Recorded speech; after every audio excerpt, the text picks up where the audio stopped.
we are going to turn it over to Dr. Danielle Dallaire, who is one of my colleagues and someone we've been collaborating on for actually now a number of years. Danielle comes to us from the College of William and Mary and has been doing amazing work with women in county jails. So this will be a nice transition from the prison to the jails and thinking about some of the cross-cutting issues that we've been talking about this morning. So welcome. Thanks, Danielle. Hello, it is a really true pleasure to be here in Minnesota, and I think despite the Vikings, 2-5 season, there's a lot of exciting things going on in Minnesota, particularly if you're concerned about maternal and child health, as I think all of us are. Minnesota is showing great leadership with regard to reproductive health care of criminally justice-involved women, and I can only hope that my own home state of Virginia can consider such important legislation. So, today I'm going to share with you some of the work that we've been doing on the William and Mary Healthy Beginnings Project, and in particular, the important lessons that we've learned as well as some initial findings. So we are an intervention as well as a research project. We intervene by providing pregnancy tests and prenatal vitamins to jails and direct services to support pregnant incarcerated women. We also provide nutrition and pregnancy-related educational materials to the women, which we hope will empower them to make informed, healthy lifestyle choices. And we provide reentry to support to women after they've been released from jail. And our goal is for the mom to have a healthy baby and for both mom and baby to have a healthy beginning. So that's kind of our overarching mission. So when I mention to people that I work at the College of William and Mary, people kind of nod and say, where's that, right? So we are located in historic Williamsburg, Virginia, which is on the southeastern peninsula, and we're sort of the green dot on this map.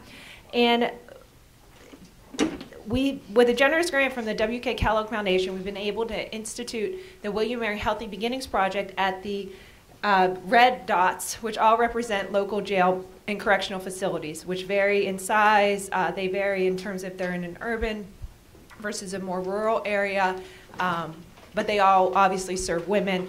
And we're really lucky that they've been true partners in this from the ground up. So the William and Mary Healthy Beginnings Project grew out of a previous NIH-funded research project that my colleague and I had worked on with women who were mothers of older children. And at that time, I was really keenly aware of the context of being pregnant and being in a jail context, because I was going into the jails at least every week, and I was pregnant with my second child. And at some point, I was asked to no longer volunteer at one of our jails that was a participant in this research project. And I was in a high-risk pregnancy. I didn't even talk about my pregnancy, but I was visibly pregnant. And at that point, I was asked to leave for my own safety.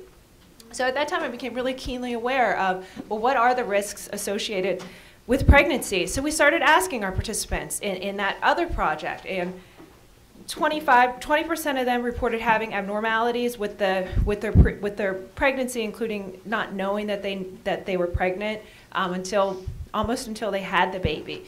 Other issues including continued substance abuse as well as incarceration during the pregnancy. We asked about the health of that child. So again, the children were now 8 to 12 years of age. 25% of them reported some type of birth complication, whether it was preterm delivery or low birth weight. There's something going on. So those conversations led to more work to be done. And what we did was look at the research literature. And we were really surprised to see that longer stays of incarceration were actually associated with healthier birth weights, right? So what's plotted on the x-axis is number of weeks incarceration, starting with 0, and it goes up to, number of weeks incarceration, going up to about 40 weeks incarceration, which would be about the duration of a pregnancy. And plotted on the y-axis is birth weight, right? So you see a general linear trend. And there's other factors that account for that, but in general, the longer a woman's pregnant, the larger the baby is. And there could be any number of reasons for that, the safety of the jail environment, removing from other life stresses. But what this really said to me as somebody who been doing research projects in jails and working with women incarcerated in jails, is the group that we need to intervene with are the group that's not incarcerated for a very long time. This group might really be in need of services because they're going back out to the community, perhaps with little or no additional support or other information than when they came in, and no way to change what they've been doing. So again, we worked with our jails from the ground up on this project, and everyone who worked on the design, from the corrections to programs officers to health staff at the facilities, we all shared a common vision, and we continue to share that vision, is that we see incarceration as an opportunity to identify pregnant women. By not testing the women, they and we agree they're missing an opportunity for a key part of intervention to start services, perhaps. And just to eliminate that group of women who say, I didn't know I was pregnant.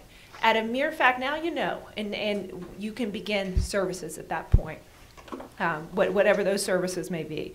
We also share the belief, and research supports this belief, that pregnancy is a time where many, many women, incarcerated or not, are open to making lifestyle changes, right? They want to take better care of their bodies, not only for themselves, but also for the baby that's developing inside of them. So before the implementation of the William & Mary Healthy Beginnings project, our partner facilities, like most facilities in Virginia and nationwide, were just not engaging in routine pregnancy testing. Typically, facilities ask a woman at intake to self-report if she suspects pregnancy, as well as other conditions which may impact the fetus, like drug use. Women may not report this information for several reasons. One being she may not know. Two being she might be very reluctant to share this information at intake with the person. There could be any number of reasons. Because of these usual reporting methods, and Rebecca mentioned this earlier, that we really don't have good estimates of the number of women who have been who go through the criminal justice system, particularly in jails, who may be pregnant. The CDC estimates anywhere 6 to 10%. Looking at other data from the state, the Association of State Correctional Administrations, if you look at jails reporting from large urban areas, you see rates between 20 and 30% of women who are testing positive for pregnancy. So we didn't know. Our goal when we submitted our grant to the Healthy Beginnings Project, we said, or to the Kellogg Foundation, we said, we're going to enroll 150 women. I had my fingers crossed that we would have 150 women, because we just didn't know. So we started the project in 2012. We didn't know if we were going to be able to meet that goal, particularly because there wasn't routine testing going on. So we have more than exceeded our project goals. Over 200 women have been identified as pregnant. Some of those women, those are the women who were told by the facility, hey, there's somebody here, there's a new person here, you can come talk to her. By the time we get there, they're either gone or they've declined to participate, right?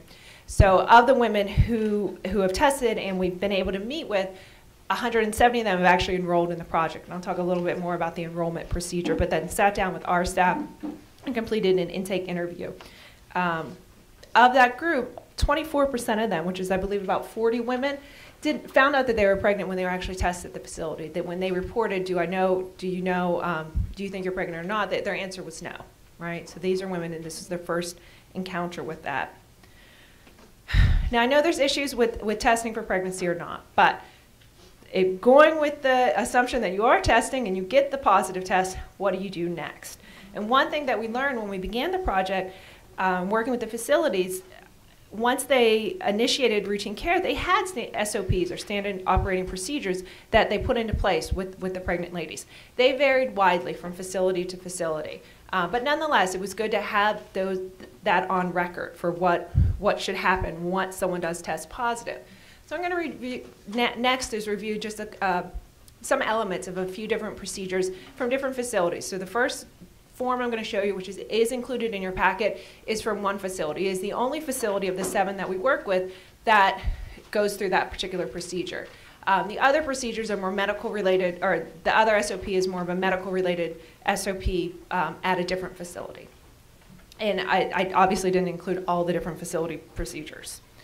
So this form, included in your packet, reviews a woman's pregnancy options, which include continuation of care, abortion, and adoption, and the care they can expect to have related to their choice. So obviously adoption is still continuation of care, so the care still remains, but then if they choose the adoption offer, or even just think, well, I'm considering adoption, what they can do is the jail and the healthcare contracted services through the jail arranges for a social worker to meet them when they are at their appointments.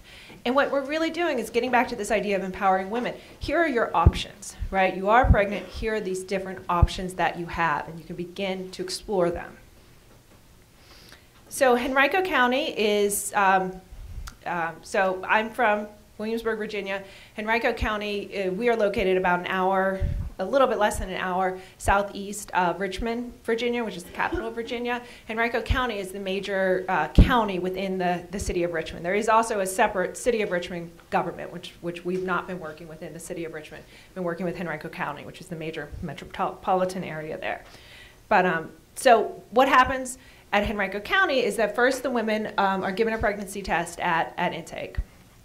If they are pregnant, they are referred to their on-site OB physician who comes once every other week, right? So every 2 weeks, it's OB day. This is Dr. Handy. Dr. Handy's been there for a very, very long time. What's really interesting about him is that he accepts women into their practice after, if they're released from jail. So that these women, some of these women know Dr. Handy quite well. Now, my concern is Dr. Handy's getting close to retirement years, right? Who's going to take over, right? It's wonderful. It's great for our community, but it's not necessarily a sustainable model because there's no guarantee that the next person who takes over is going to share that vision. But at any rate, these are for low-risk women. They have their OB day. Every 2 weeks they go in. If they're high risk, they have a high-risk OB who they're referred out to. They begin the pregnancy protocol at that point, which starts with retrieving or drawing their baseline labs, so different prenatal screens. They do HIV testing and also a screen for sickle cell if they're African American. And again, if they indicate they've had real prenatal care, and this has been an issue for us, is well, when we sit down and we talk to the women, we say, well, have you had prenatal care? And they say, yes. We've found that you have to sort of define that, right? A lot of time that means they've gone to an emergency room to get a confirmation of pregnancy. Is that prenatal care? I'm not really sure. So really thinking about, well, what is prenatal care? So oftentimes for many of our women, this is the first type of actual care they have where they're sitting down with a doctor, nurse, and getting the opportunity to ask any type of questions. Which is wonderful. They were doing this before we started the Healthy Beginnings Project. This wasn't our doing. What we did is sort of push the pregnancy test piece of it by giving them the pregnancy test. And we give that to all of our facilities, as well as the prenatal vitamins. Because before we were giving them the prenatal vitamins, the women were charged for them, which is fairly standard practice from my understanding. So now they're getting them at no expense while they're at the facility, as well as once they're released.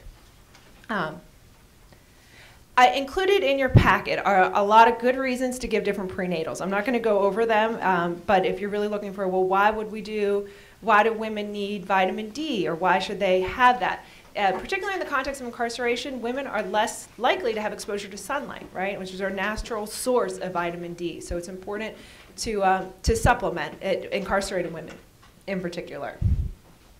At this particular facility, they are given a pregnancy diet along with fluid supplementation, which is really unique. Most of our facilities are not doing this. So the pregnancy diet includes a snack bag with milk as part of the fluid supplementation, so they can get additional calcium to help increase to a small degree, their calorie intake. Another point with the fluid supplementation before I move on to the bunk restriction, which we've talked a little bit about, is they're given extra water and ice in particular. And this has really helped cut down on the number of UTIs that women have experienced, as well as other complications. So you really, when you're, as many women in the room know, when you're pregnant, you need more fluids circulating to help everything circulate properly.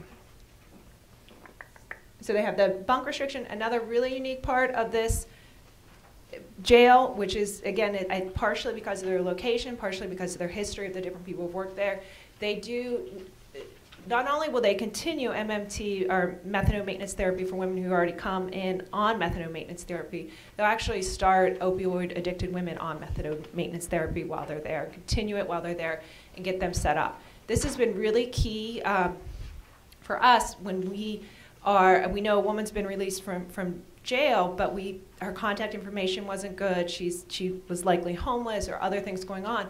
We have connections at the methadone clinic, and we can let them know, hey, we were looking for Rebecca, and welcome, and let her know that we're concerned about her, and here remind her what our number is, and in that way, and oftentimes they'll come back to us at that point.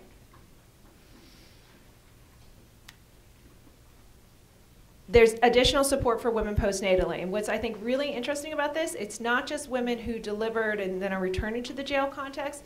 These are women who are coming in off the street who, if they gave birth within the last 3 weeks or recently, they have access to these same things. So one is a opportunity to provide breast milk to their child. If they have someone who can agree to pick up the express milk, they're able to express milk and have that delivered to the child. They're actually even allowed just to express the milk to maintain their milk supply, because as we know, jails are short term, so that's a really great option for women who are there for a very short period of time, or women who are just serving their time on the weekends. They have a postpartum depression screen, which is, I think, really, really key, and then also scheduled for their 6-week checkup with Dr. Handy. Right? So these are the things that are already in place. You might be thinking, wow, Henrico County Jail, that's the place to be, right? That's pretty good. Where does William Mary Healthy Beginnings come in? So to begin, we are actually providing the pregnancy tests and prenatal vitamins to the jails to be administered to the females at no cost. And we also continue that prenatal vitamins to the women upon their release. And we've talked a bit about continuity of care. And that's, I think, is really where we come in. When the women are released, it's the same people they saw at the jail who are seeing them out. We've made a connection with them. They know we're not social services. We're not there to take their baby away. We're there to help support them. That's the really key piece. And sometimes we see them back in jail. So we will continue to see them. As long as we're at the jail and they are there, or they're in the community and still pregnant, we're seeing them, again, providing support, providing vitamins.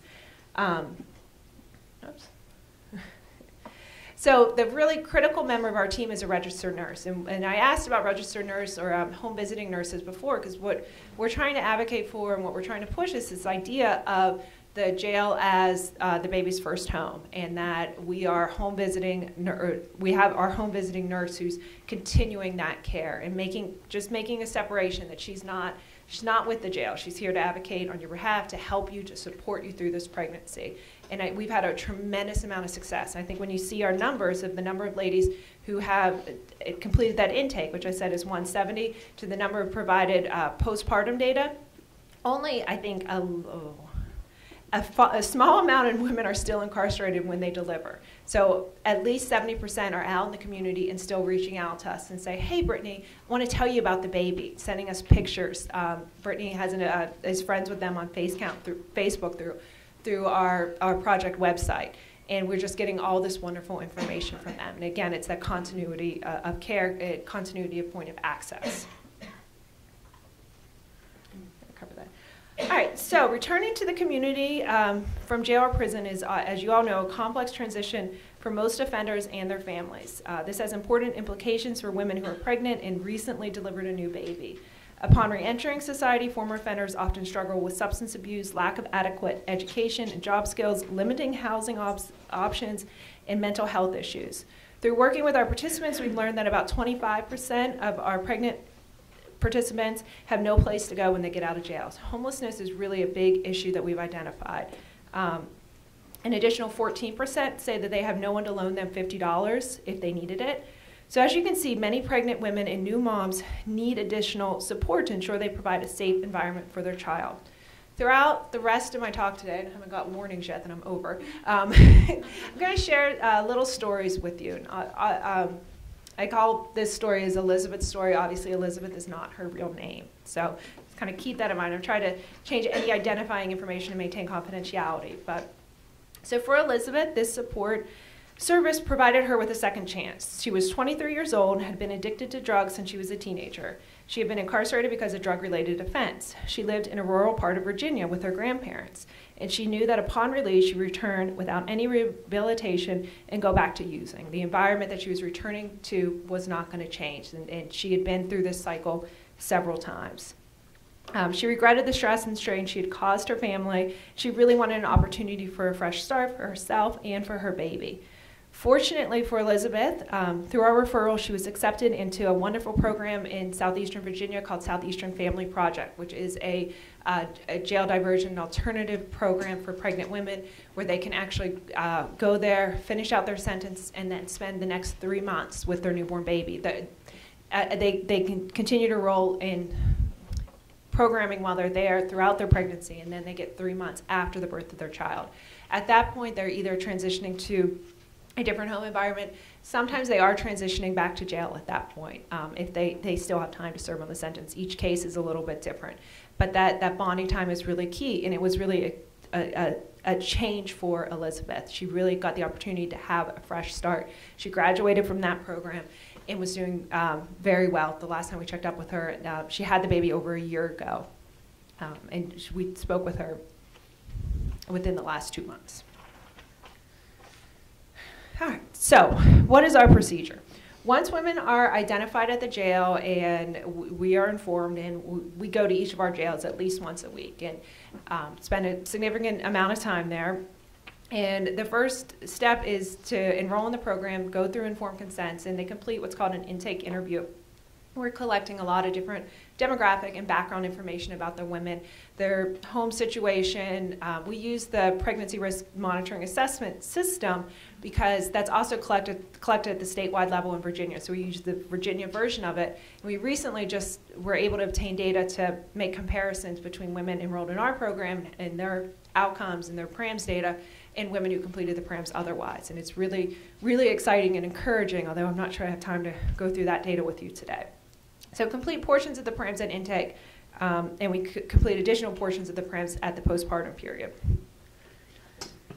The heart of our intervention, we start with nutrition. And you might think, well, nutrition, yeah, that's important, but they've got homelessness. They don't have someone to loan them $50. Why do you start with nutrition? Well, we start with nutrition because it's something we can all relate to, right? Now, you might not want to admit it, but I know there's some of you in this room who went to McDonald's this weekend, right? You know you're not supposed to the stuff that's in McDonald's, but we go. We all eat. We all need to nourish our body. So it's a really great leveler. So even though we might come from very different backgrounds, we can have a conversation about what we're putting into our body and how that affects us. And that's sort of where we start. That's the model that we begin with. And we use that as a jumping off point to talk about different things. I've included our website here. All of our materials that we've developed for the project are available for you. And of course, we print them out on 11x17s, and you fold them, you bring them in. We go through it with the women on an individual basis. There's even a videotape of us going through a mock interview that we do with the women there. So if you're interested, you can certainly go there. I think the fun part of it is, so we sit down, we talk about their pregnancy goals, we engage in motivational interviewing. We actually bring in a physical plate. It's a paper plate, and it's got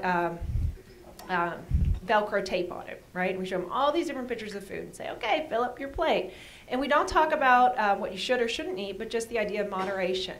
And all of our programs are tailored to the individual woman. So if she's coming in obese, she has a BMI that's in the obese range, we talk about, well, this isn't a time to diet for sure, but it's really a good time to think about what you're putting in your body. And even though the average woman might need to gain between around 25 pounds, when you have a BMI like that, you might not need to gain that much weight. So we go through that specifically. And I actually included a few just screenshots of our booklet, and this goes through their individual BMI. So we circle, well, this is where you are based on your height and your weight.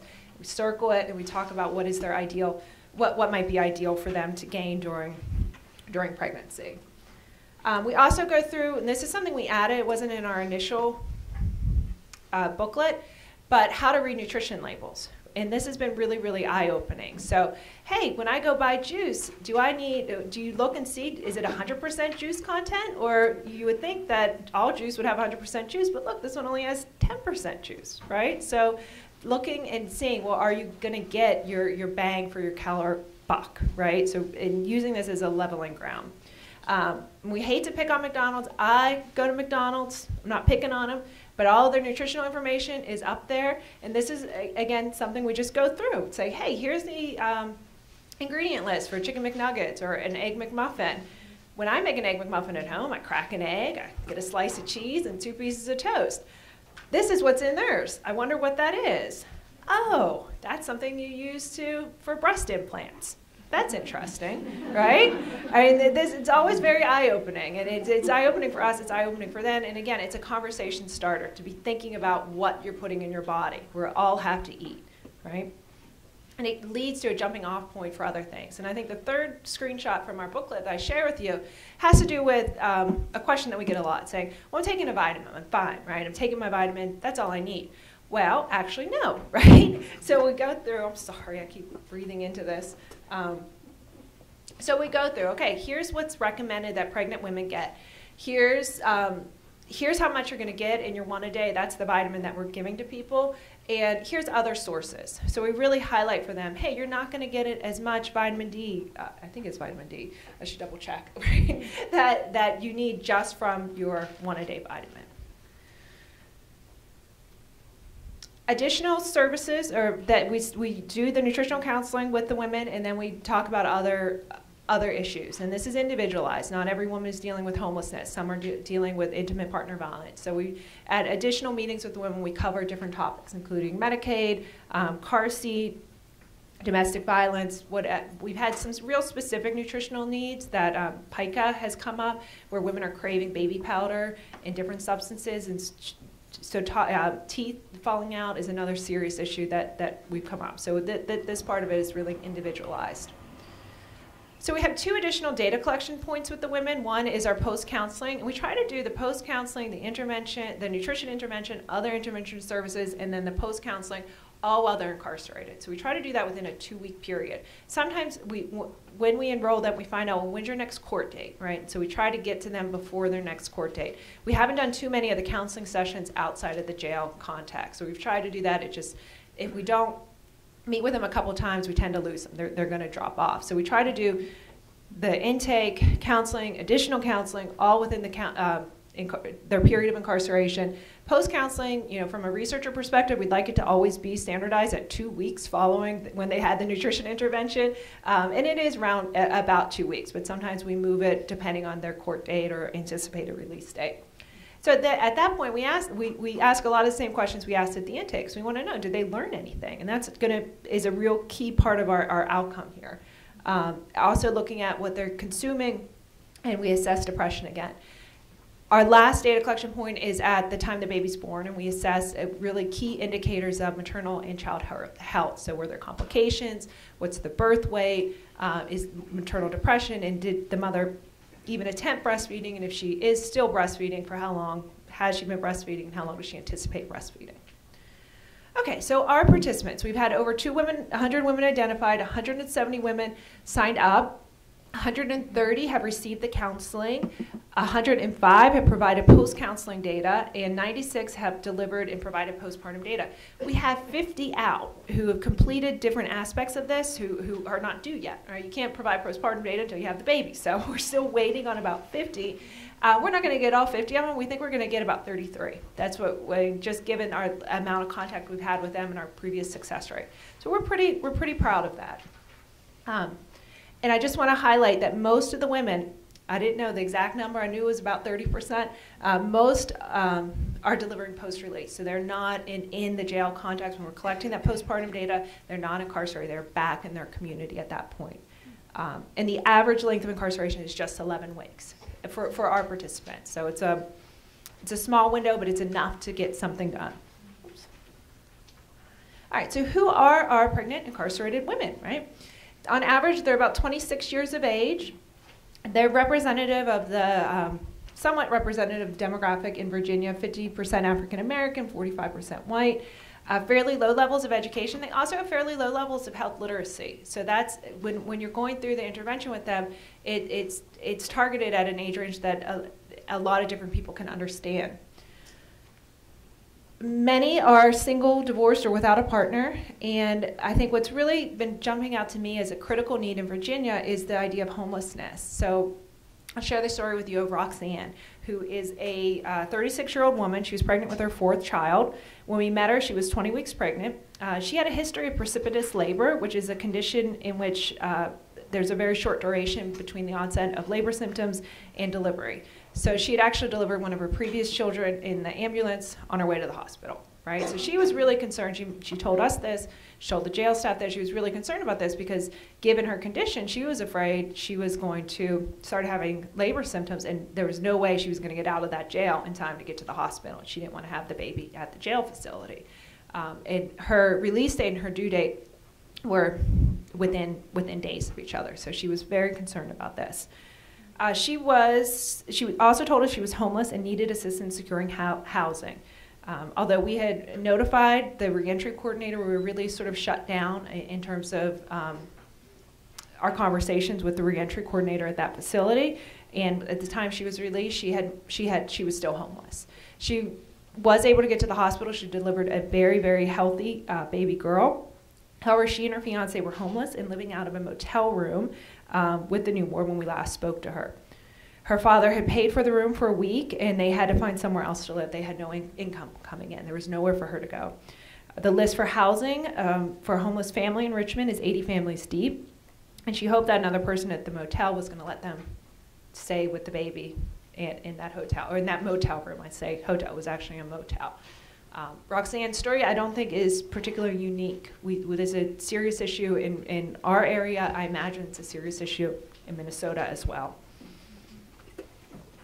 So other characteristics of our participants. As I mentioned before, 24% learned they were pregnant when they came to the jail. At intake, they're about 18 and a half weeks pregnant. There's a lot of range there. Whoops, sorry. 24% are first-time moms. And we look at some of these other numbers to tell us about how we're doing or what the comparison is. So of those who have had previous children, 15% report having a low birth weight baby, 16% report having a premature child. Infant mortality is a serious issue in Virginia. We are not doing as well as Minnesota, I think, in terms of infant mortality, and 4 of our moms have reported previous infant deaths. So this is clearly a high-risk group. So they find out they're pregnant. How do they feel? Like most new moms, they feel a mix of emotions: happy, excited, shocked, surprised, sometimes scared, sometimes a little pissed off, right? There's got the range of emotions there. I think part of the reason we're seeing this range is that most have indicated the pregnancy is not planned, right? And their health behaviors just prior to pregnancy would indicate this was not a planned pregnancy. So more than 67% of the women we work with struggle with addictions to illegal or prescription drugs and alcohol. These addictions have a direct impact on the health of them and their fetus. Taking drugs during pregnancy increases the chances of birth defects, prematurity, low birth weight babies, stillborn deliveries. Exposure to drugs such as marijuana and alcohol before birth has been shown to cause behavior problems in early childhood, and these drugs can also affect the child's memory, attentiveness, and cause brain structure changes that persist into early adolescence. So I want to share with you the story of Amy, a 27-year-old mother of 3 with a chronic user of crystal meth, heroin, and cocaine. Amy used these drugs every single day, several times a day. She was probably one of the most chronic drug users I have ever seen. She had no teeth, right? Her skin was very poor. Her hair was very poor. She was a chronic user, and she was, when we first met her, I thought, she's not going to engage the program. She's not, no. Because she seemed proud of her drug use, right? It was like she was bragging to us how much she used it, but she really did engage the program. And one of the things that happened to her, so she had 3 other children. Each of those children were born around 6 months of age, likely because of her chronic drug use and other health issues. She was incarcerated at Henrico, and they initiated methadone maintenance therapy with her. This is the first baby that she had that went to term. Right? I'm sure there was any number of things, but that was exciting for her. She got to enjoy her pregnancy in a way that she had not done before, and she delivered a healthy baby, right? So we're excited for Amy. Other health-related behaviors in the 3 months prior to pregnancy, many smoke cigarettes. Of course, they're not smoking while they're incarcerated. When they're released, we don't ask about it, but I'm pretty sure that many of them are. So I think that's an opportunity for additional intervention. Many are drinking alcohol, but not, when we look at their behavior in relation to community women, they're not drinking at a higher rate than community women just prior to pregnancy. But I think what is concerning, especially given preconception health, is the percentage taking prenatal vitamins. And only 25% say, yes, I was taking prenatal vitamins before the baby was born. So we've collected some data with community ladies in the Williamsburg area. Some of these ladies are in WIC. Some of them are just people associated with college and William & Mary. And the health behaviors differ significantly on the 3 of them: taking a prenatal vitamin, smoking cigarettes, and using drugs. There wasn't a difference on percentage reporting alcohol use. Their eating behavior is concerning as well. You know, I wouldn't have thought they were going to have average BMIs that put them in the overweight and obese range, but their eating habits are fairly poor. That might be because many of them are living in what are USDA-defined food deserts, and we map out their zip code for where they live and look and see what they're calling for rural versus urban, seeing many of them in food deserts. So it's easier to go to the 7-Eleven down the street than to go to a grocery store, right? They're eating significantly fewer fruits and vegetables and more processed meats during pregnancy. So I'm going to tell you about Mia. When we first met Mia, she was 22 years old and 14 weeks pregnant. She'd been incarcerated for 2 months. She suffered from bipolar depressive disorder. She had little contact with any family or friends, and her previous children had already been taken away from her. In fact, she was one who had experienced an infant mortality as well. Mia weighed approximately 350 pounds prior to pregnancy and had already gained 10 pounds even though it was just 2 months into her pregnancy. While in jail, she refused her food trays and she received most of her nutrition from canteen items that she bought, combined to make something called swoles. That's what they're called in Virginia. I don't know what they're called here, but I'll describe them to you. They're extremely high-calorie combination of foods such that contain noodles as a base and other high-calorie items like chips, peanut butter, and pickles. Sort of mix it all up, and it was new to us, right? So she was released from jail 2 months prior to having her baby. Because she lived in a food desert, which only offered a 7-Eleven to shop for food, and her food stamps ran out before the end of the month, her eating habits did not improve. Over the entire course of her pregnancy, she gained 50 pounds. She delivered her baby and soon began to have complications such as shortness of breath and chest pains. An X-ray revealed blood clots in her lungs. A complete blood count, and let me open this up a little more. An electrolyte panel exposed severe malnutrition and prolonged clotting that would require medical intervention. So despite her size, this woman was still severely malnourished, right? So I think there's a tendency to look and see the skinny, tiny women as the ones who need nutrition support the most, but the issue is there really significant for obese women as well. Again, compared to community women, you're seeing the ladies who are incarcerated report eating significantly fewer fruits and vegetables. There wasn't a difference in dairy, not a difference in meat when you combine all the meats, but when you look at just processed meat, the ladies incarcerated are eating significantly more processed meat than women from the Williamsburg community. Okay, so what are we finding? Why am I hopeful, right? They're learning something. In our nutrition education, when we look at the percentage correct they get on when they first complete the nutrition information and pregnancy information questionnaire at intake to the number correct they get at post-counseling, they are learning something. And we're really happy about that. What's more important to me is the difference between the pre-counseling and the community women scores on that measure are significantly different, right? The community women just walking in off the street know more than the incarcerated women on that particular measure. But after counseling, our jail women know just as much on nutrition and pregnancy information as the community women do, right? So they're learning something, and we're maybe erasing some of those differences. What we're seeing in terms of outcomes is really exciting. Our average baby birth weight is 7 pounds, 1 ounce.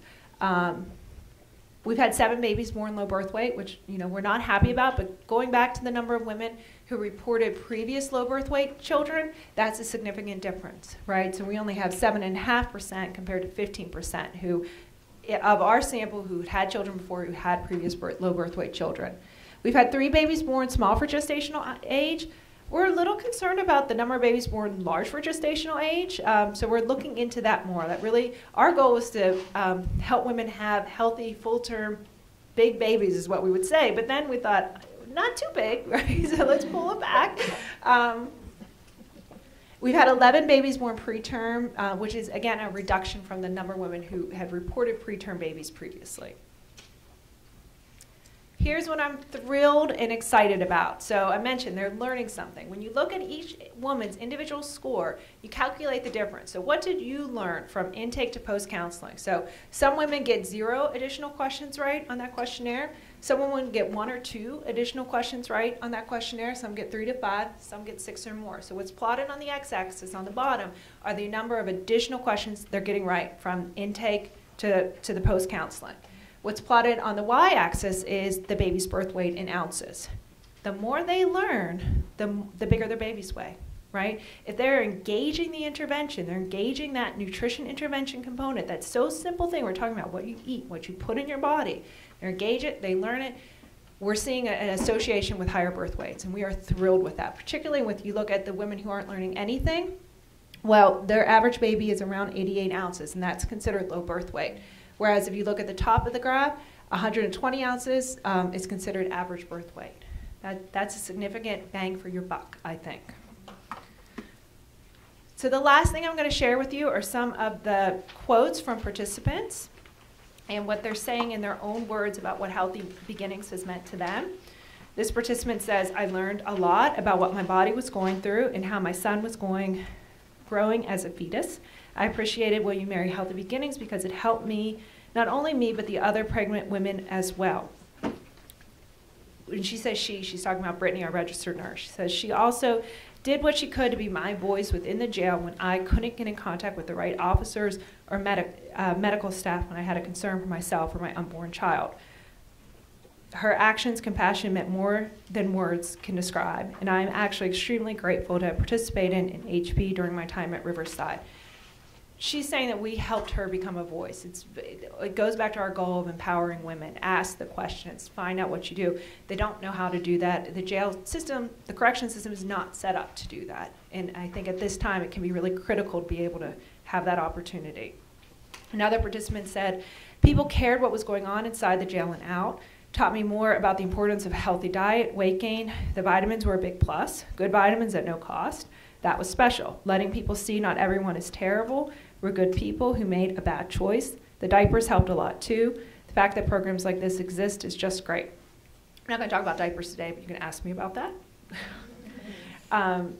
Another participant said, being able to participate in this program means a lot to me, provided me with resources and information regarding our health and future, provided me with prenatal vitamins at no cost, and most helpful diapers. I learned that pregnant women need an advocate while incarcerated, and this program is simply amazing and helpful when you have no one in your corner. So I think my biggest lesson is that there's really an opportunity for change here, and there's change on 2 different fronts. One, we're asking our individual participants to change. Think about what you're putting in your body, whether that's with regard to your food or maybe the decisions you're making with regard to drug or alcohol or nicotine use. But we're also really need to think about how we can change correctional policies. And I know Minnesota is ahead of the bar here. They've made some legislative changes, but it comes down to those SOPs and developing those community corrections partnerships, because that's really where that's where the hard work is done, is connecting the women to the resources when they're released from jail. That's where the drop-off is. The jails, I think, can really offer a lot of safe, secure, prenatal vitamins, all kinds of things. But at that time of release, the question then is, now what? What's next? And that's where you see a big drop-off. That's where Healthy Beginnings has stepped in. So to do that, the real key is community partnerships are the key. We've been fortunate in our area to partner with some of these fantastic organizations, including Southeastern Family Project, Women's Infant and Children. The Tree is Avalon. It's a home for domestic violence, individuals involved with domestic violence. The Virginia Consortium for Home Visiting Nurses, as well as the Richmond Health and Behavioral Authority. And I know I'm out of time, but that's what we do, and thank you.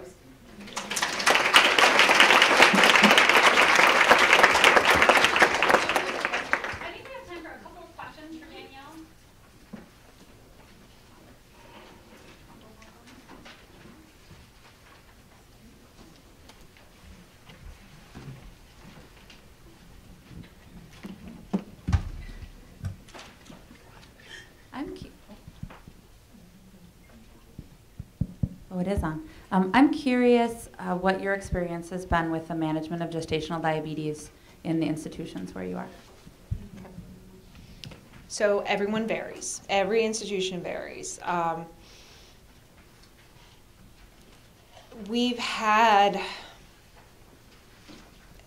The institutions vary, but it's been managed. It's been managed fine. There was one case, and this is really recent. This is what's on my mind, where a woman went in with complications after she was released, and when they got her record, she said, "Hey, they said I had gestational diabetes.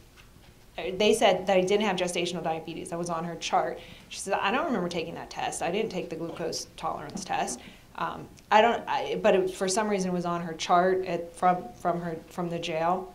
Aside from that, they've been getting tested for it, and those who haven't have been able to be treated. What they get transitioned to are I believe the diabetes trays, right, or the different types of food trays at that point versus the regular jail tray.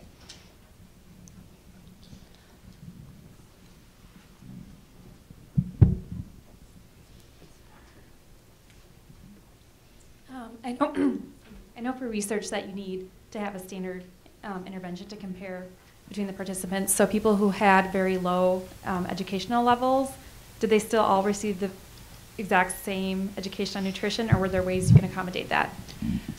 We would always tailor any part of the curriculum to somebody based on one, their particular needs, and then two, if we really needed to spend some more time with them or explain things in a different way, we would tailor it somewhat. But no, it's the exact same booklet, the exact same curriculum delivered to everybody. I just wanted to make a comment. Something that I found really helpful in prenatal groups was when the moms know, if I eat this, I'm growing my baby's brain. Right. If I eat this, they're getting this. And, just to even look at food, come up with, what did you eat yesterday to grow your baby's brain? What did you eat yesterday to, and, it gives them a pride in doing the right thing. Yeah.